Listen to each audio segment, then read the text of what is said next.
Good evening, my brethren. Good evening. And also to our online viewers, good evening. How are you today? Blessed. Thank you, Lord. We give thanks to the Lord. Always we are blessed. We are Christ's New Creation International, proclaiming salvation, healing, and deliverance to our second coming to our Lord Jesus Christ. Amen. I want you to share this verse by Philip in Romans chapter 5 verse 6. For when we are still without strength, in due time, Christ died for the ungodly. Sa Tagalog pa, sapagkat noong tayo may hina pa, namatay si Kristo, tatakdang panahon para sa mga makasalanan, diba? Christ died for our sins when we were weak and feeble. We did not deserve to be saved anew. Realize we needed His merciful salvation. This act says something special about God. He knows what we need before we do, and He loves us enough to complete such a selfless act without expecting anything in return. He did not wait around for us to become wiser or more worthy of His grace, because His unconditional love is precious, selfish, and pure. Amen. I invite you to stand and bow our head to pray. Dear God, we are thankful for your grace and mercy. You sent us before we knew we needed. Savings and you love us beyond our understanding. We have to surrender our sinful nature to serve you. We love you because you first loved us. Thank you for tonight and the life of each and every one.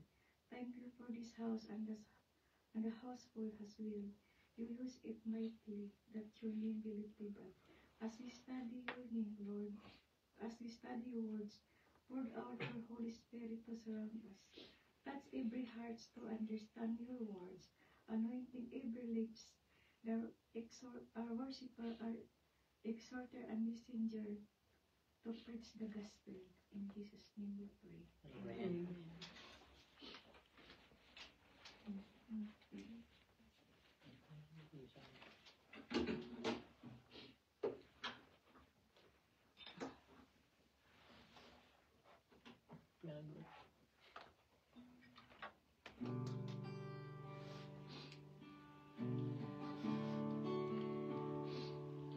Basahin po natin yung sa Psalms chapter 86 verse 12.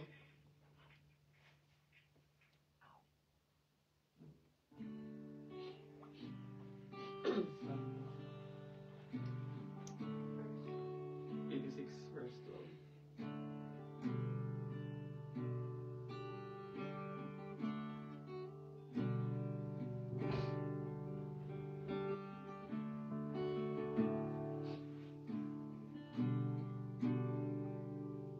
Sabi sa NLT version po muna tayo. With all my heart, I will praise you, O Lord, my God. I will give glory to your name forever. Sa Tagalog po is, Panginoon kong Diyos, buong puso ko kayong pasasalamatan. Pupurihin ko ang inyong pangalan magpakailanman. Habang nag-worship po tayo is, focus lang po tayo sa Lord. Focus lang po tayo kay Jesus. Huwag po natin isipin kung nasa tono ba tayo or nakikinig sa atin habang kumakanta tayong ibang tao. Pero tinitingnan kasi ng Lord ang puso natin. Kaya kailangan natin mag-focus sa mga nag-worship tayo sa Kanya. Inaalay natin itong kantang ito para sa Kanya. Hallelujah.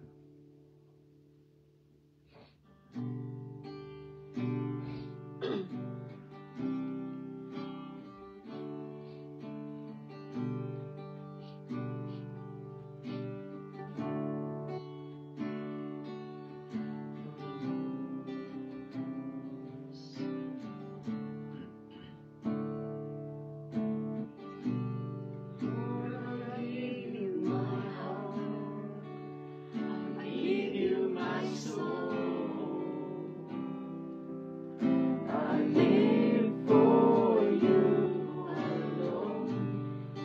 every breath that I take, every moment I'm away. Lord, have your way in me. Lord, I give you my heart. I give you my soul. I live for you alone.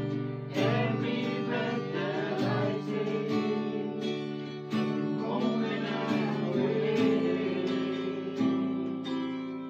Lord, have your way in me. Lord, I give you my heart. I give you my soul. I live for you alone. Every breath that I take, every moment I'm away. Lord, have your way in me.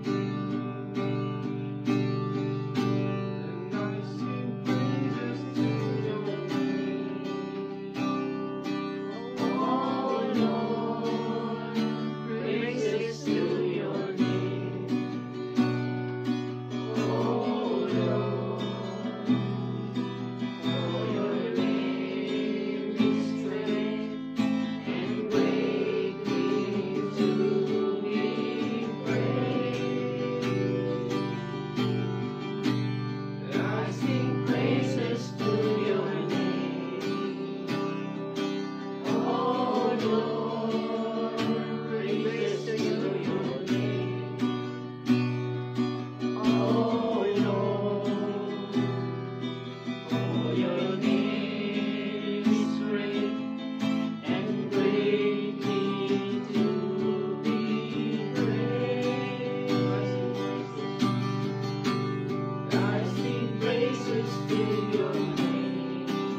live for you alone. Every breath that I take, every moment I'm away, Lord, you're waking me.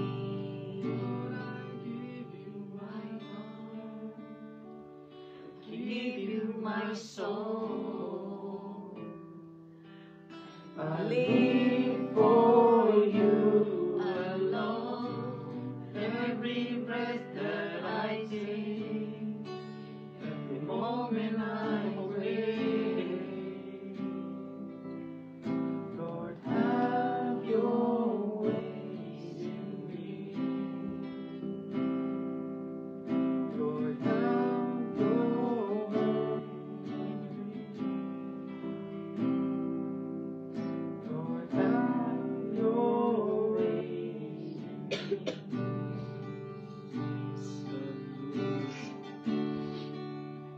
Take control of our life, Lord Jesus.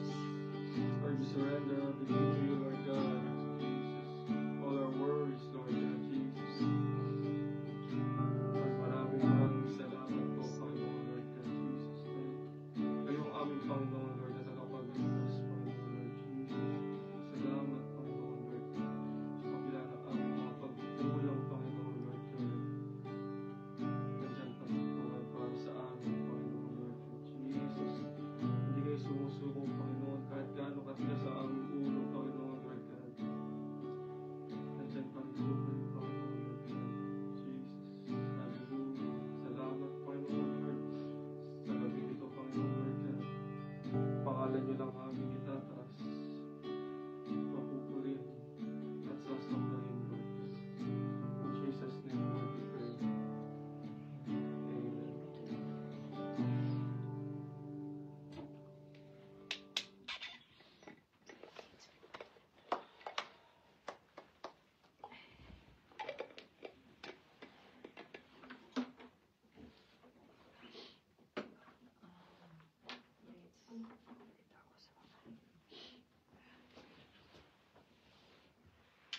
Let's settle down to hear the word of God.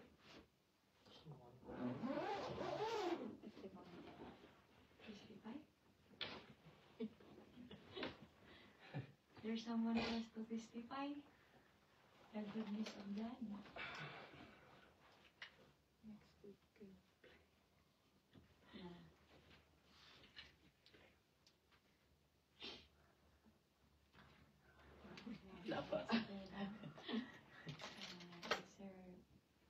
We prepare our heart to listen the word of God by Brother Salim.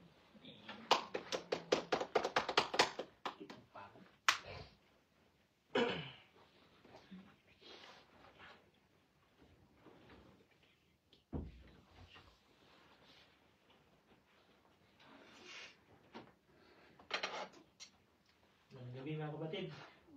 Sa ating po mga online viewers, mga kapatid namin na nasa malayo at saka may mga pinuntahan.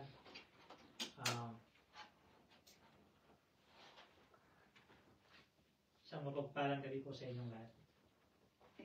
And we are blessed na muli nabigyan na naman tayo ng pagkakataon ng Panginoon na makapag-share ng kanyang mga salita, mapag-aralan kung ano yung gusto niyang ipahiwatig sa ating lahat. Especially na itong mga araw na ito, that we are in the last days, na nangyayari ang mga bagay na nakasaad sa salita ng Panginoon. That we need to come to the Lord, that we need to study more about Him and about the Word of God. And bago pa man po ang lahat, let us pray po muna and let us ask the Holy Spirit for us to be with us. And sabi niya na 2 or 3 gathered in His name, He will be with us. He in the midst of us. O Panginoon ko, Diyos, Panginoon Lord, Dakila ka po, Diyos, kalang po may taas, Panginoon. Salamat, Panginoon ko, Lord, yan sa gabing ito muli, Panginoon. It's Friday, Panginoon, sa again, isang linggo na kami po inyo pong inangatan, Panginoon ko, God, sa aming po mga trabaho, sa aming po pag-aaral, Panginoon ko, Lord, sa eskwelahan.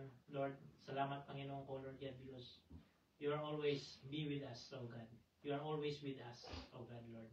Salamat, Panginoon ko, Lord, yan, na sa mga kasama ko po na nandito at sa mga nakakapanood, Lord, na kayo po magbigay sa amin, Panginoon, ng kaliwanagan. Kayo po magbigay sa amin ng tulong upang maunawaan po namin kung ano po yung gusto niyo pong ipahiwatig sa amin, Panginoon, sa inyong mga salita. Lord, dalangin po namin na makapagbigay ito, Panginoon ko, Lord, yan, ng hindi lamang po informasyon, kundi makapagbigay po ng revelasyon, Panginoon ko, Lord, yan, as a help, Panginoon ko, Lord, in our walk with you, Panginoon ko, God, that every, Panginoon ko, Lord, yan, circumstances that in our way, Panginoon ko, Lord, yan, that it will be a help, Panginoon ko, God, upang malagpasan po namin ang mga pagsubok, ang mga bagay, Panginoon ko, Lord God, na siyang mahadlang, Panginoon ko, Lord God, sa amin pong paglakad po sa inyo. Salangin po namin, Panginoon ko, Lord God, na ang mga bagay na hindi po naaayon sa inyong mga salita, filtered it, Panginoon ko, Lord God, at yung sa inyo lamang po manggagaling, Panginoon ko, Lord God, ang amin pong masasabi, ang amin pong mabibigkas, Panginoon ko, God, upang, Lord, kayo lamang po ang maging sentro ng aming pong pag-aaral na ito at kayo lamang po ang may taas, mapurihan, O God. Salamat, Panginoon. Pinupuri din ang kakila ka po namin. In Jesus' name we pray. Amen. Mga kapatid, ang papag-aralan natin sa gabing ito ay isang yung buhay ni Barabas. Yung buhay din ni Pontius Pilate, yung mga tao at saka ni Jesus Christ. Hindi ba naman nilagay yung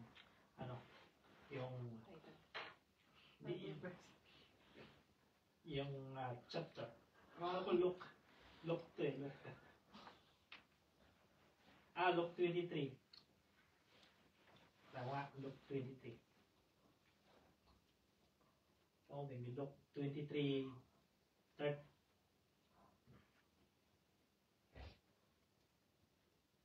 Luke chapter 23 verse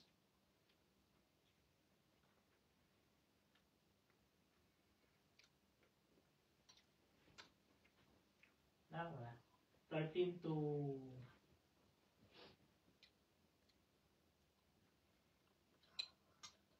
17. And Luke 13 to 25 pala. Luke 23, chapter 13 to 25.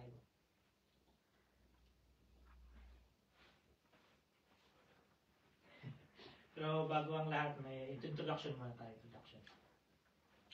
Ang title ng ng ating papag-aralan na ito ay yung What is your decision? Ano ang magiging decision mo? Ito yung magiging tanong ko sa inyo. I want to ask you a question. Did you ever experience in your life that you make a decision or made a decision because you want to? Oo. Sige, gusto mo na. Or you make a decision because of your anger. Yes din. Mangyari din yun. Or because na may pinapahalagan kang posisyon, bagay, or ibang tao. Is it na dumating na ba sa buhay mo yung gano'n?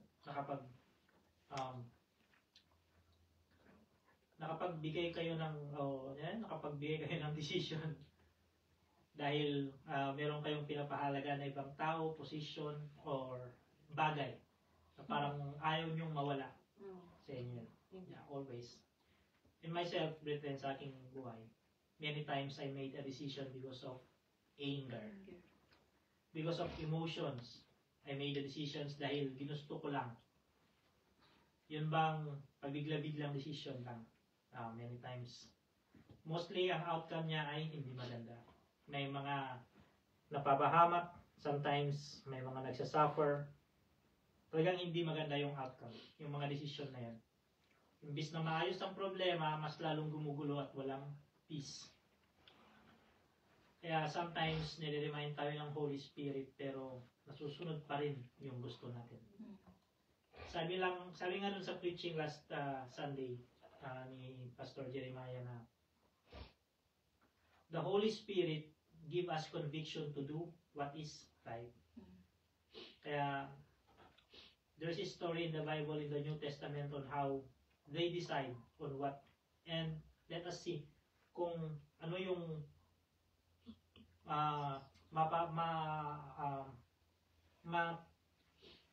makukuha nating mga revelasyon o kung ano yung ibibigay ni Lord sa atin na mga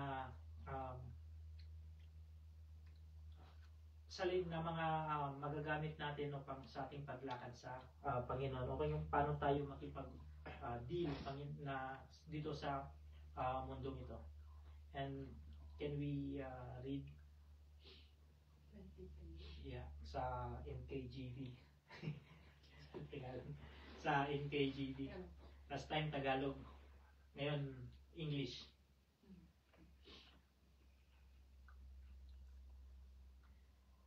Taking the place of Barabbas. Luke chapter 23 verse 13 to 23. Taking the place of the Barabbas. Let us read. Then Pilate, when he had called together the chief priests, the rulers, and the people, said to them, "You have brought this man to me as one who misleads the people. And indeed, having examined him in your presence, I have found no fault in this man concerning those things of which you accuse him. No, neither did Herod.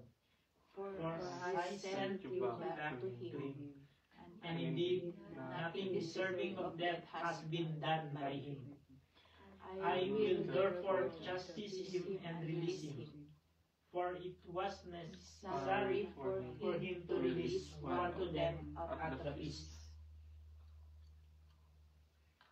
And they all cried out at once, saying, "Away with this man, and release to us Barabbas, who had been thrown into prison for a certain rebellion made in the city and for murder." Pilate therefore, wishing to release Jesus, again called out to them. But they shouted, saying, "Crucify him! Crucify him!" Then he said to them the third time, "Why, what evil has he done? I have found no reason for death in him. I will therefore justice him and let him go." But they were insistent, demanding with loud voices that he be crucified. And the voices of these men and of the chief priests prevailed. So Pilate gave sentence that it should be as they requested. And he released them to the one they requested, who for rebellion and murder had been thrown into prison, but he delivered Jesus to their will. Amen. Praise be to God. Ito po yung nangyari after po na arrest si Jesus by the soldiers, the high priest, and by the help of Judas Iscariot. Tama si Judas Iscariot, na? Yung nag-betray kay Jesus Christ. And let us learn how to what are the things that we can see or we can ano yung may ano natin sa puso natin sa mga salita nito.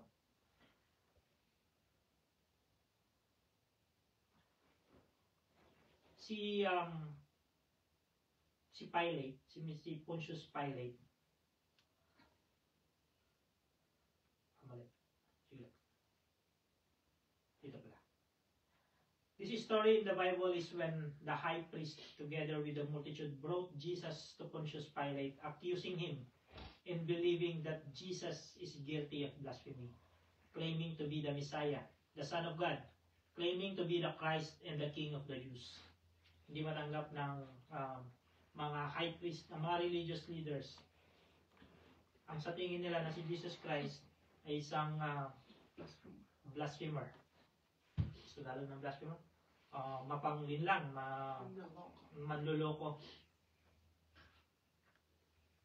The high priest wanted to punish Jesus because of that. Dahil sa mga ginagawa ni Jesus Christ na mga miracles, kung the way na mag-preach siya ng gospel sa mga tao. Because alam naman natin na the way na mag-preach siya is full of wisdom. Kasi alam niya kung ano yung mga sinasabi niya because he was come from the Father. He was come from the heaven. The high priest wanted to punish Jesus, but they don't have the power to do it. And that is under the Roman law. That's why they sent him to Pontius Pilate, a Roman governor who had the authority to decide to execute someone. Parang pagka yung mapaano mo dito, parang yun yung parang nangyayari nga dito sa mundo natin. Yung merong mga sa gobyerno, pero merong mga against, mga ganun na nangyayari. Si Pontius Pilate is isang gobernador. Siguro sa gobernador sa that time na yun. Meron siyang authority, meron siyang kapangyarihan, kaya dinala nila si Jesus sa kanya to decide kung ano ba yung dapat nilang gawin. The high priest and the soldiers brought Jesus to Pontius Pilate to make a decision that is according to their wants. Dinala nila yon kasi di nga nila ma-punish si Jesus Christ kasi wala silang power. Kaya dinala nila kay Pontius Pilate para makapag-decide si Pontius Pilate, pero ang gusto ng mga religious leaders ay yung gusto lang din nila. But the decision of Pontius Pilate is different. And let us read the conversation of Pilate and Jesus when they face each other. Let us read in Matthew 27, chapter 27, 11 to 14. Doon kasi sa book of Matthew, doon mo makikita yung conversation. When they brought Jesus to Pontius Pilate, nagkaroon ng conversation si Jesus Christ at saka si Pontius Pilate. At yun ay mababasa natin sa Matthew 27, 11 to 14. Now Jesus stood before the governor. And the governor asked him, saying, "Are you the king of the Jews?" Ikaw ba ang hari ng mga Hudyo? Jesus said to him, "It is as you say." Sinabi mo na. And while he was being accused by the chief priests and elders, he answered nothing. Then Pilate said to him, "Do you not hear how many things they testify against you?" But he answered him not one word, so that the governor marveled greatly. Kasi sabi ni Pilate, di mo ba alam na madami nang nagsasalita, madami nang sinasabi against you, that you are blaspheming, that hindi mo, na parang you are claiming the Messiah, na kung ito man ay totoo, hindi. Pero Jesus Christ, he answered nothing to the governor about on that question made by Pilate. After the conversation of Pontius Pilate and Jesus, Pilate believed and convinced that Jesus is innocent.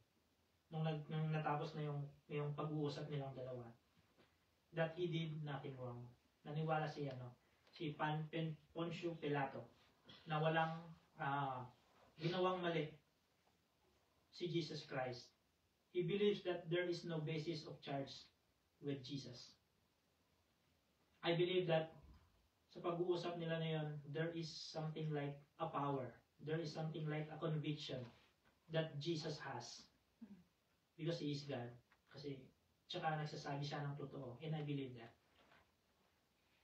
Believe that there is something like power that Jesus has for Pilate to believe that Jesus is really the King of the Jews.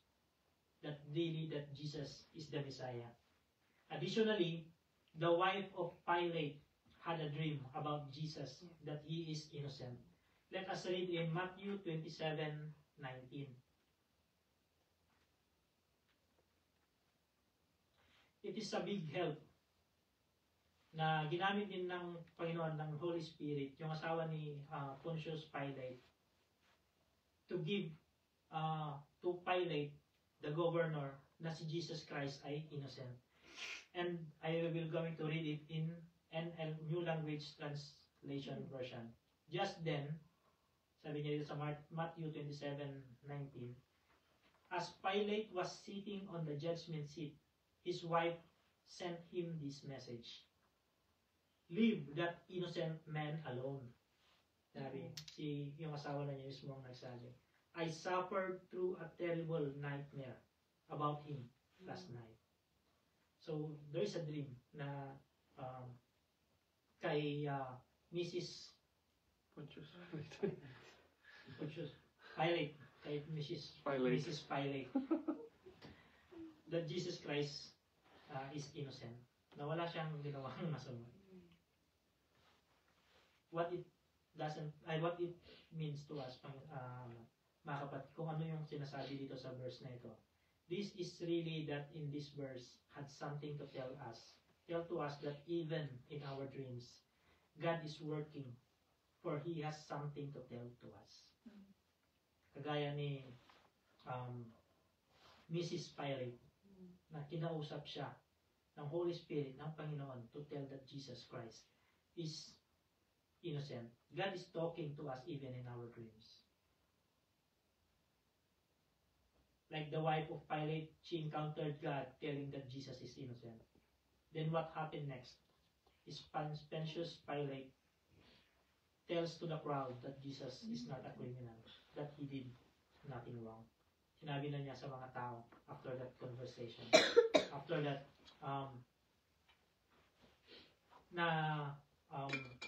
sinabi sa kanya ni Mrs. Pilate, and he made a decision. In Luke chapter 23, verse 13 to 17, basahin natin. Then Pilate, when he had called together the chief priests, the rulers, and the people, said to them, you have brought this man to me as one who misleads the people.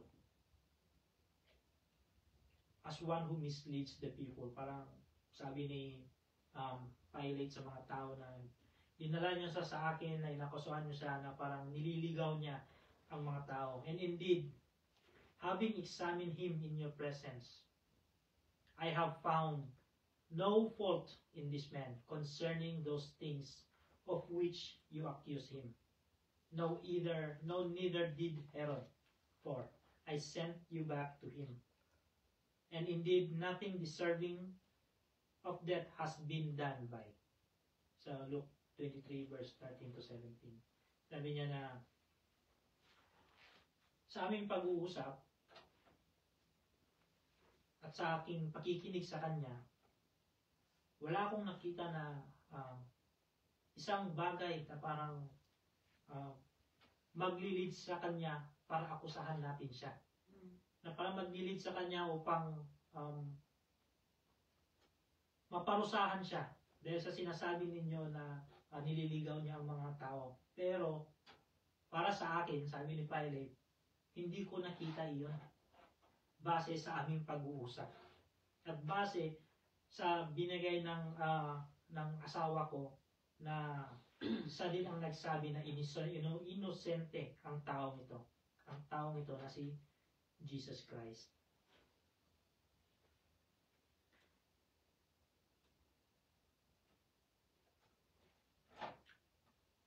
May katuloy pa pala doon. Has been done by him. I will therefore chastise him and release him. For it was necessary for him to release one to them at the feast. He really wants to release Jesus. Pontius Pilate really wants to release Jesus. And there is a Passover custom, practice, or tradition that a prisoner will be released that time. And this choice made by the people. He wants to use this opportunity to release Jesus, and also that he has the power to do it because of his position. Nandun yung kagustuhan ni Pilate. Nandun yung will niya na i-release si Jesus Christ. Kasi nakita naman niya talaga na walang kasalanan si Jesus Christ. Hindi niya makita. Kaya siguro kahit na ano yung gaano niya katingnan si Jesus Christ, base sa mga sinasabi ng mga tao, in his heart, Jesus Christ is innocent. But unfortunately, those religious leaders don't want to listen. They insisted that Jesus should be punished or will be punished. They choose to release Barabbas in exchange for Jesus, and worse, they want to be crucified. Gusto nila na ma-release si Barabbas at hindi si Jesus Christ. At gusto din nila na maparusahan nga ng husto si Jesus Christ natin pong Panginoon.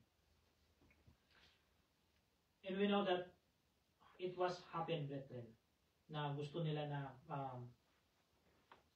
maparusahan si Jesus Christ. Jesus crucified until he died because that's what the people want. Really, na base sa mga salita ng Panginoon, and by faith, we believe in that, na si Jesus Christ nga ay naipako sa cross hanggang sa siya ay mamatay. Anyway, let us see who Barabbas is. Sino ba si Barabbas?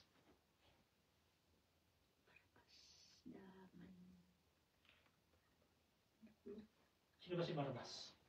Yung nakulong. Yung nakulong. Oo. Yung makasalanan. Kasalanan. Kagaya natin. Makasalanan din naman tayo. Lahat tayo makasalanan. Kagaya ni Barabbas. Siguro iba nga yung sa ng kasalanan natin, iba yung sa kasalanan niya. Or meron ding mga tao na kagaya ng kasalanan niya. But still, nakagaya natin siya na makasalanan. That we are all sinners. We are all fall short in the glory of God. Si Barabbas ay nakulong dahil sa pakikilahok sa isang marahas na pag-aalsa laban sa pamamahala ng mga Romano. Isang malubhang pagkakasala. Malubhang pagkakasala. Sila yung mga anti-government. Sila yung mga anti-government. Siya daw yung mga nag-aalsa sa pamamahala ng mga Romano. Diba nangyayari din naman sa atin yun? Barabbas also is a murderer. O hindi lang pala yun na nag-aklas siya. Kundi mamamatay din, tao din pala siya. Sino na dito ang nakaranas ng pumatay? Siguro hindi physical. Pero sabi dun sa New Testament, di ba sinabi ni Jesus Christ na or sinabi na pagka pinag-isipan mo ng hindi maganda ang isang tao, it is also a murder. Kaya sino dito ang na subukan na rin nag-murder? Lahat tayo. Pero siguro kay Barabbas, it is physical na pinatay niya yung tao. Pero ang sabi nga ng Panginoon na pagka nag-isip ka na hindi maganda sa inyo, you already murdered that one. Hindi lang pala murder si Barabbas, kundi a robber din also. Hindi yung robber na goma, kundi robber na magnanakaw. Mamamatay tao, talagang dapat lang siya na makulong dahil sa mga nagawa niyang mga pagkakasala. And the consequences of that sin that he's doing is to be put him in jail. Because of people's choice, brethren, na sa kagustuhan ng mga tao, si Barabbas was released from prison. Nai-release si Barabbas sa pagkakabilanggo. Pero may kapalit in exchange for Jesus Christ. Si Barabbas, release, and then si Jesus Christ, yung mag-suffer.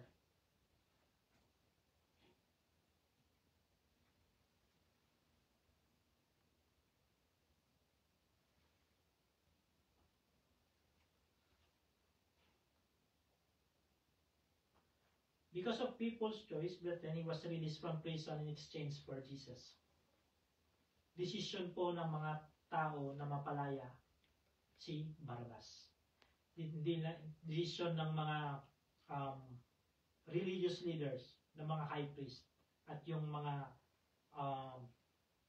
sumusunod sa kanila.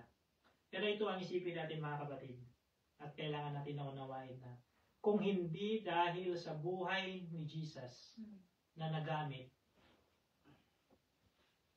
there will be no freedom sa buhay ni Barabbas. Kung hindi dahil kay Jesus Christ. Malamang na kung hindi dahil sa buhay ng ating pong Panginoong Jesucristo, nakakulong pa rin si Barabbas ng matagal that time. Now let us see what we can learn to their decisions. Kung ano yung mauunawan natin. Malapit na tayong matapos pala. Bilis pa lang pala to. Kung ano yung magiging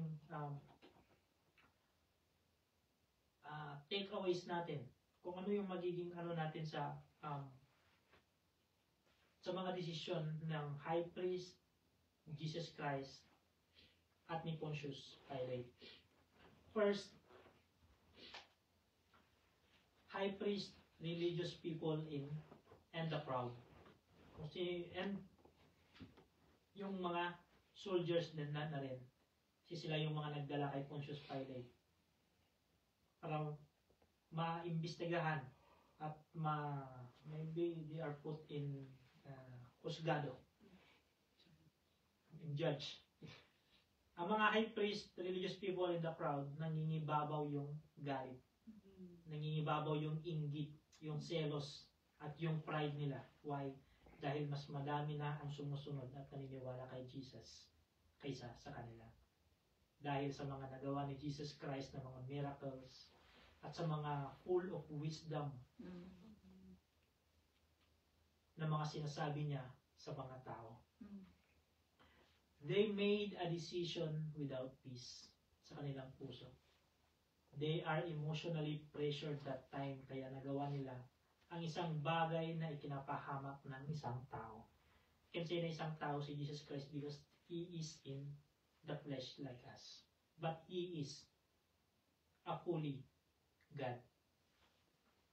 Parang ang pakiramdam kasi nila ay yung, especially to this high priest and religious people, pakiramdam nila ay natatapakan or nasapawan yung pagiging high priest nila at ayaw nila na masira yung religious system or beliefs nila.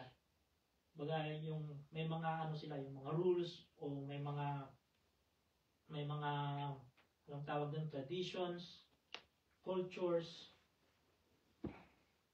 na parang hindi naaayon na kay Jesus Christ. That's why they choose to arrest Jesus. But remember mga kapatid, they are religious people and high priest. Their work ay magpahayag ng mga salita ng Panginoon. Yun ang trabaho nila, ang magpahayag ng salita ng Panginoon. Kasi meron naman ng mga word of God sa Old Testament, di ba? Na yung mga panahon na yun.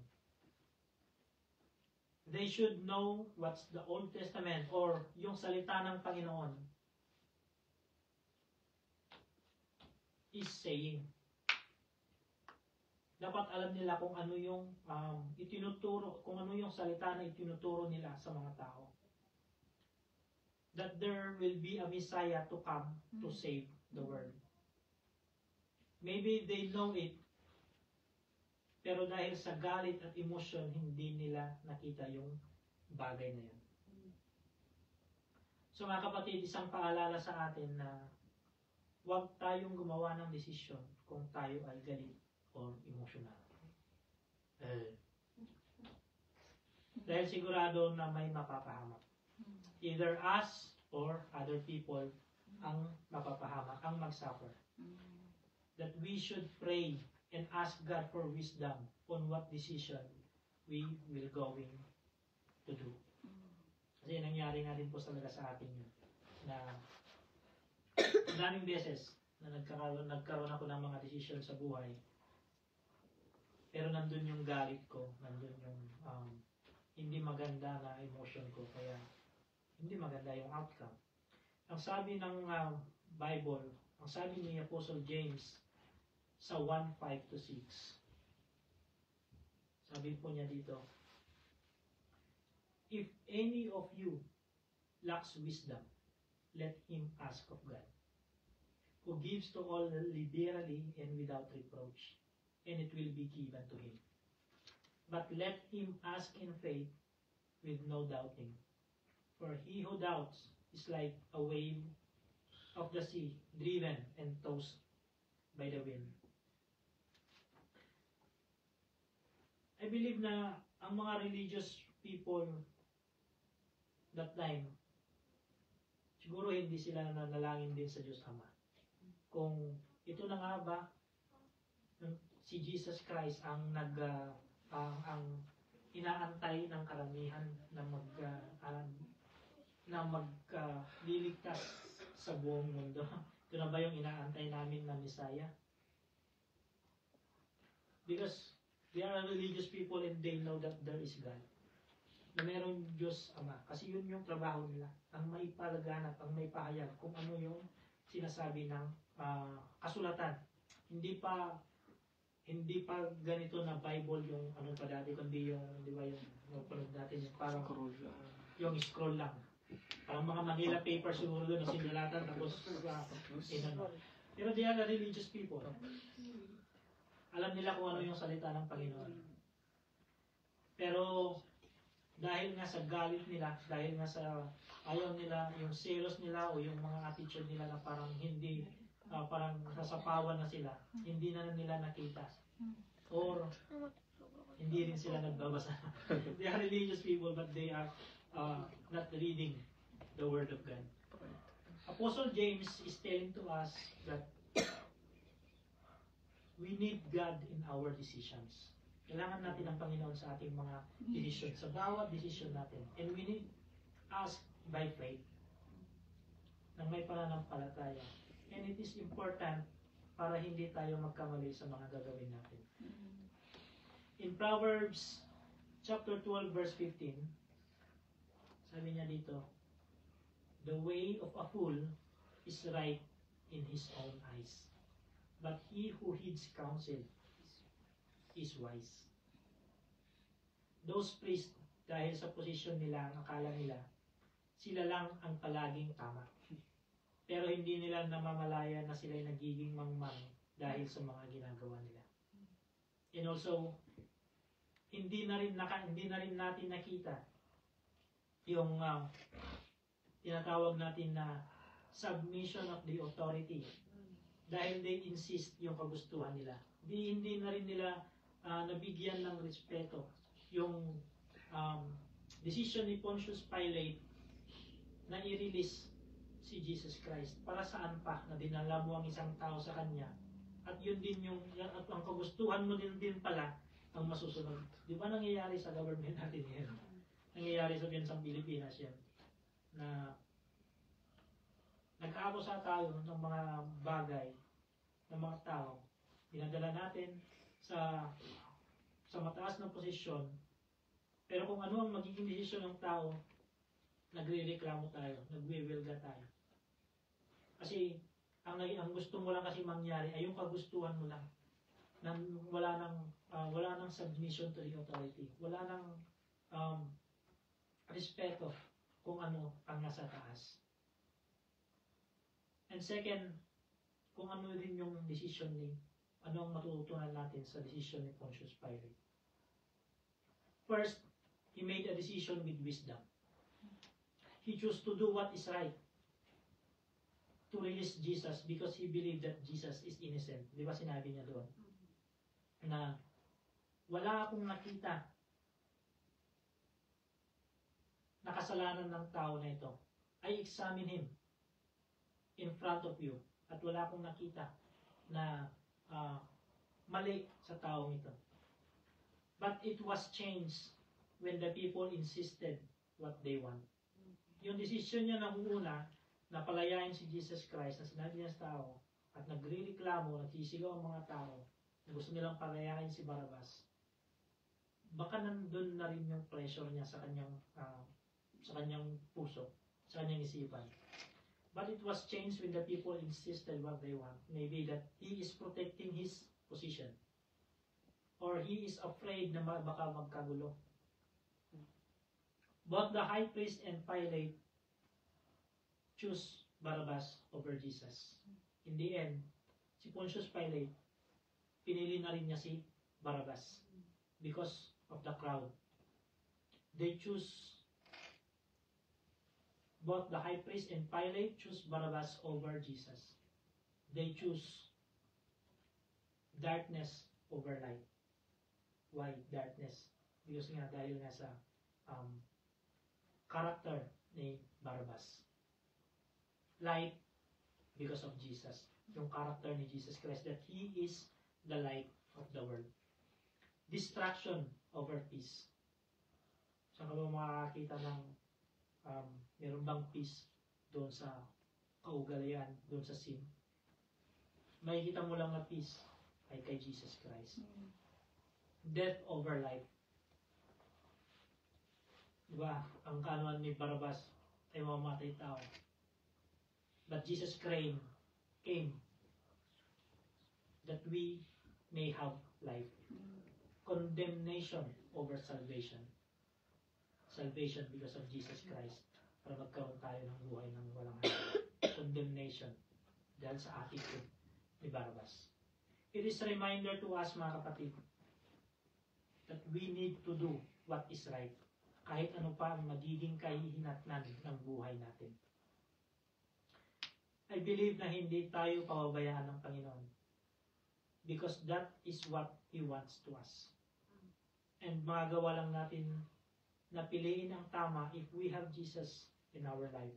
And the Holy Spirit will help us and convict us. Dahil sa because Pontius Pilate choose Barabbas. Hindi niya ginawa kung ano yung sa tingin niya ay tama. Ano ang sinasabi nun sa James 4 chapter 4 verse 17? Kung ano sinasabi ni Apostle James. Ang Tagalog ng James is Santiago, di ba? Sabi niya dito, therefore, to him who knows to do good and does not to do it, to him it is sin. Kapag meron pala tayong, kapag ang alam pala natin ay gawin yung tama pero hindi natin ginawa, isang pagkakasala na rin pala yun. Nagkakasala na tayo. Kaya, it's a reminder to us na we need to do what is right. Gawin natin kung ano ang tama para hindi tayo magkasala. Maliwanag mga kapatid, tayo nagkakasala kung hindi natin ginagawa yung tama. That's why we need to be prayerful so that we can do what is right in the eyes of God. This verse encourages believers to choose righteous paths and align their actions with God's will. Piliin natin, kahit pa man na ano ang sabihin ng ibang tao sa atin, basta ginawa mo yung tama. Pero minsan mahirap talaga. But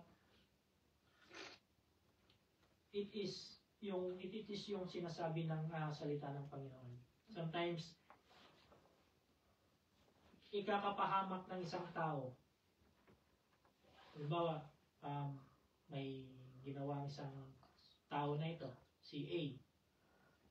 Tapos na nakita mo na hindi maganda, na hindi tama. Meron yung A na yon, meron siyang ginawa dun sa tao, which is si letter B. Na ikaw naman, hindi mo kaano-ano si letter B. Pero yung A, na gumawa ng hindi maganda, ng masama kay letter B, siya ay kapamilya mo. Siya ay kaibigan mo. So, anong gagawin mo pagtatakpan? Pagtatakpan mo ba si letter A? Dahil ba sa kapamilya mo? Dahil ba sa kapatid mo? O ano man, kablad, kadugo? Na kahit na mapahamak na, kahit na maano na yung si letter B. Those are the things na kailangan natin din na tingnan. And at magagawa lang natin na piliin at gawin kung ano yung tama by the help of the Holy Spirit. Kung meron kang Jesus Christ sa buhay mo. Mahirap. Pero yun yung tama na sinasabi ng ating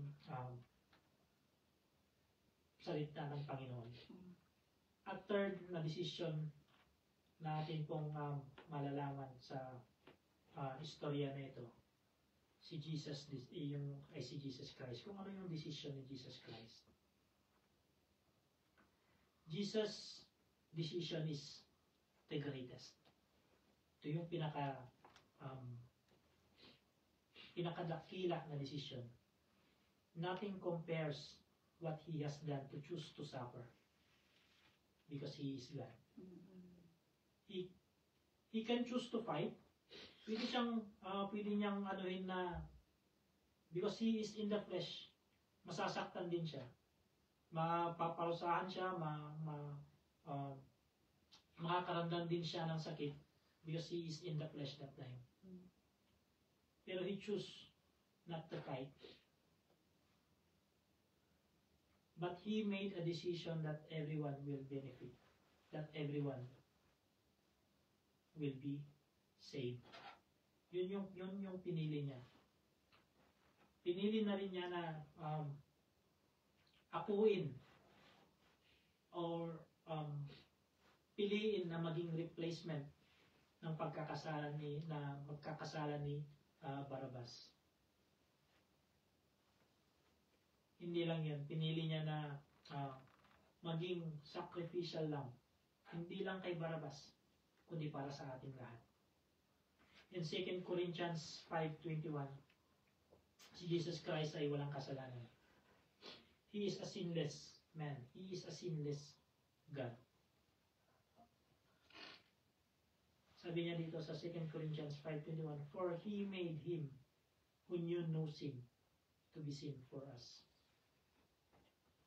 Ikaw na nandirito na imbis na mapunta dun sa maparusahan, mapunta sa dagatang apoy ng impyerno, Jesus Christ, a holy one, a sinless one, a holy God, siya ang pumalit doon para ikaw ay maligtas. Diba? Napakaganda ng ginawa ni Jesus Christ. Because all of us talaga ay mapupunta sa impyerno because of that sin. Pero because of His love for us, He chose to be a replacement para lahat ng maniwala sa Kanya ay maligtas. For He made Him who knew no sin to be sin for us, that we might become the righteousness of God in Him. Inako niya ang kasalanan na instead tayo ang mag-suffer, na tayo dapat ang mamatay. But because of the grace of God, we are saved. It is a gift, not by our works, so that no one will boast. Na kahit gaano kalaki, kaliit ang kasalanan natin, if we confess our sins, He is faithful and just to forgive us our sins and to cleanse us from all unrighteousness. And we will live eternally. We will have eternal life in heaven as we continue to believe and put our faith to Him. Kaya mga kapatid, that is the love of our Lord Jesus Christ. He is a ransom to many. Diba? Yung ba yung sinabi yung as a ransom. Siya yung naging kabayaran. Siya yung umako ng ating mga kasalanan. Maybe you can do na Halimbawa si Jenard, magawa niya kapag nagkasala yung si Majesty, yung asawa niya, pwede niyang akuhin yung pagkakasala na yun. Kasi mahal nga niya. Si Majesty, mahal mo ba talaga Jenard? Si Majesty. Pwede niyang akuhin yun. Pero para kay Majesty lang.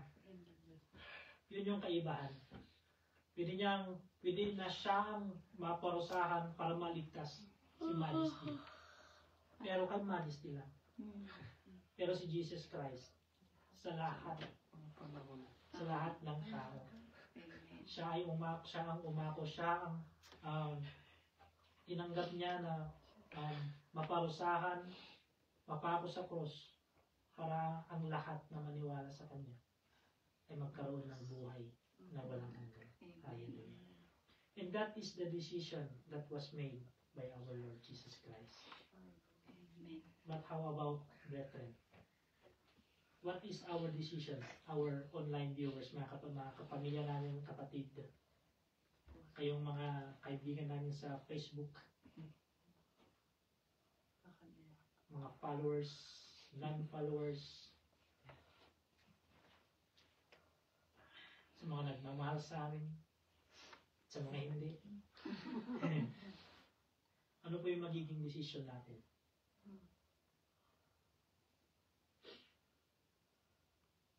What is our decision that we are experiencing trouble and trial in our life? Are we going to choose Jesus Christ and are we going to choose Jesus Christ, or we will give up in our walk with God and choose Barabbas or ang mundong ito? Ano yung magiging decision mo, kapatid? Just Jesus. Are you going to choose like the religious leaders, the high priest, the people, and Pontius Pilate? Are you going to choose Barabbas over Jesus? Darkness over light? Distraction over peace? Death over life? Or condemnation over salvation? Mga kapatid, I encourage you na piliin mo ang nagbibigay ng buhay, ang nagbibigay ng liwanag sa darkness ng iyong buhay. Piliin mo ang si Jesus Christ na siyang makakapagbigay lamang ng buhay na walang hanggan. Our life in this earth is temporary lang. Pwedeng ngayon, pwedeng mamaya, pwede tayo na mawala sa mundo anytime. Pwedeng ako mawala mamaya, pwedeng mawala anytime. But I will choose Jesus Christ over Barabbas. I will choose Jesus Christ over the life na ino-offer ng mundong ito. Yung life na ino-offer ng mundong ito, na siya naman ang mawawala yung buhay na ibibigay ng ating Panginoong Kristo sa atin. Kahit mahirap, mga kapatid, na lumakad sa mga salita ng Panginoong Kristo. But sabi nga niya na, he who endures till the end will be saved. Your decision is important. Ito ang tanda mo, mga kapatid, na mahal ka ng Panginoong Kristo. At gusto niya na maranasan mo siya. And Jesus Christ ang nagsabi na mismo that He is the gate for the sheep, that He is the light, that He is the living water. Na bago pa man si Abraham ay siya na. That He is the way, the truth, and the life. That He is the Son of God. The Lamb of God who takes away the sins of the world. Kaya, your decision is important. Para maranasan mo din ang buhay na walang hanggan. Na siyang dahilan kung buhay na walang hanggan na gusto na ibigay sa atin ng ating pong Panginoong Kristo. And that His promise. And I believe na mangyayari po yun. So, mga kapatid, Yun lamang po, and let us close this prayer. And I pray na meron po tayong natutunan doon sa um, nangyari kay Jesus Christ after that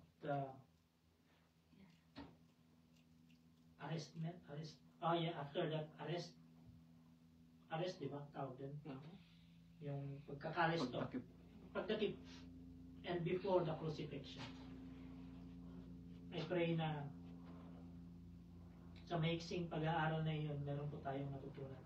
And let us ilagay natin sa buhay natin at sa puso natin upang sa ating paglakad sa Panginoon, madaming mga pagsubok ang darating, mga bagay na parang papipiliin tayo kung ano yung pipiliin natin. But I pray na hindi tayo mag-backslide, na hindi tayo maliligaw ng landas, that we will always choose Jesus Christ no matter what. Tayo manalangin. O Panginoon ko, Diyos, dakila ka po, Diyos. Truly, Panginoon, na napakabuti mo po sa amin. Truly, Panginoon ko, Lord, that kami ay napapasalamat, kami ay blessed, Panginoon, dahil sa desisyon po ninyo na mag-suffer, na piliin yung sakit, na piliin yung na masaktan para lang po sa amin, Panginoon, O God. Lord, salamat, Panginoon ko, Lord, dahil dumating ka po dito sa mundo nito, Panginoon ko, O God, sa buhay po namin, upang kami maligtas sa mga kasalanan po, Panginoon ko, Lord God. Lord, kami nagpapasalamat, Panginoon ko, Lord God, sa Father, Panginoon, through your life, Jesus Christ, our Lord.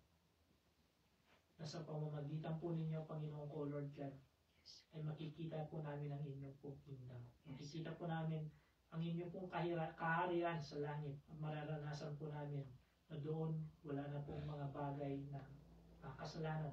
Wala na rin pong mga sakit. Wala na rin pong mga pagkakasala. Kundi, Panginoon ko, Lord God, na doon ay napakaputik, Panginoon ko, Lord God, doon ay puro righteous, Panginoon ko, Lord God.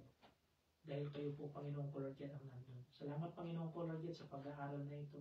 And dalangin po namin na ang bawat isa ay patuloy na lumakad ng naaayon po sa inyong mga kalooban, Panginoon. Salamat, Panginoon ko, Lord God, sa libing ito, sa mga buhay ng ating pong mga kapatid na nandirito. Dalangin ko po, Panginoon ko, Lord God, na whatever circumstances they are facing, Panginoon ko, Lord God, at kung darating man po ang panahon o ang time na sila'y papipiliin, Lord, I pray that each every one of us, Panginoon ko, Lord God, that you will help us, for us, na mag-continue na piliin po namin kayo, Panginoon ko, Lord God. We cannot, Panginoon ko, Lord God, na we cannot do it in our own, but we pray, Lord, for wisdom, that the Holy Spirit will help us, Panginoon ko, Lord God, always. Para po, Panginoon ko, Lord God, ay hindi po kami maligaw ng landas. Salamat, Panginoon, sa mga online viewers din po namin. Lord, dalangin po namin, Panginoon, Lord God, na they will choose also you, Panginoon, Lord God. They will also repented from their sins, Panginoon, Lord God. Salamat, Panginoon, pinupuri, dinadakila po namin kayo. Truly, that you are God, our Lord, our Savior, Panginoon ko, Lord God. Salamat, Panginoon, in Jesus' name we pray. Amen. Sabihin pa ako. Thank you, Brother Salim, for the word of God. We choose Jesus Christ as our Lord and Savior. We are all sinners, but the word of God convicts us individually.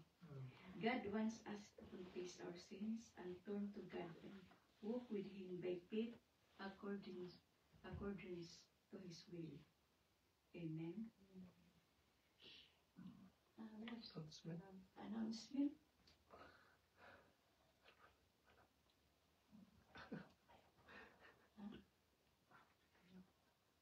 Announcement.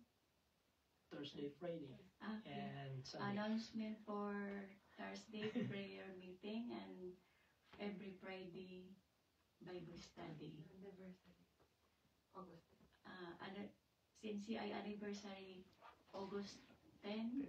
We're moving soon to the new Renovated. renovated building. See you.